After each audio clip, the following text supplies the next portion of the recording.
শুভ দুপুর বন্ধুরা, আমি দেবী চলে এলাম নতুন আরও একটি ভিডিও নিয়ে। তো আজকের ভিডিওটা একদমই অন্যরকম একটা ভিডিও। এই যে এগুলো দেখতে পেলে, এগুলো আমি নিজে হাতে তৈরি করেছি।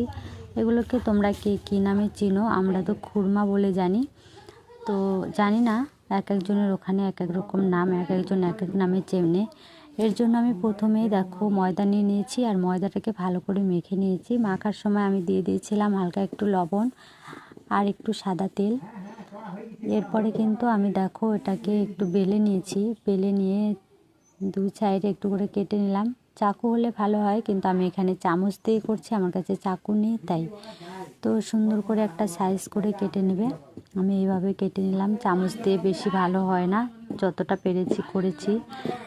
এবার কেটে নেওয়ার পর, আর হ্যাঁ, আটাটা মেখে কিছু সময় অন্তত রেখে দেবে। আর আটাটা মাখার আগে খুব সুন্দর করে খাস্তা করে নেবে আটাটাকে। তো ওই ভিডিওটা আমি করেছিলাম, কিন্তু এখন খুঁজে পাচ্ছি না। এরপর দেখো তেল দিয়ে আমি ভেজে নিলাম। ভেজে নেওয়ার পর এটাকে আমি চিনি জলে ছাড়বো। আর এটাকে একটু হালকা আঁচে ভাজতে হবে, নাহলে কি হবে, তাড়াতাড়ি করে ওপরটা লাল হয়ে যাবে আর ভেতরে কিন্তু সুন্দর খাস্তা হবে না। সেই জন্য একটু ধীরে ধীরে ভাজতে হবে। তো আমি একদম এটা যেহেতু আমার গ্যাস নয়, উনানের জালটা খুবই কমিয়ে রেখেছি। রেখে সুন্দর করে একটু সময় নিয়ে এটাকে ভেজে নেড়ে চেড়ে ভেজে নেব।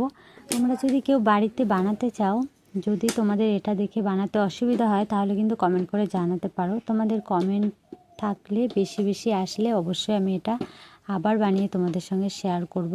যেহেতু ফার্স্টে একটু ভিডিও সেটা আমি খুঁজে পাইনি, হয়তোবা ভিডিওটা হয়নি।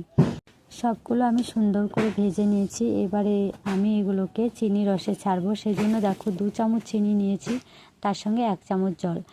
চিনি যত পরিমাণ নেবে তোমরা, তার অর্ধেক জল নিতে হবে।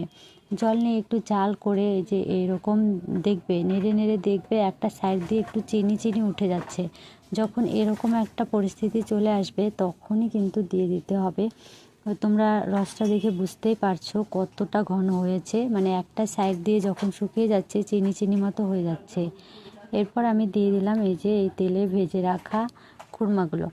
দেওয়ার পরে এটাকে নেড়ে চেড়ে সুন্দর করে ভালো করে মিশিয়ে নেব। মিশিয়ে নিলে কিন্তু রেডি হয়ে যাবে।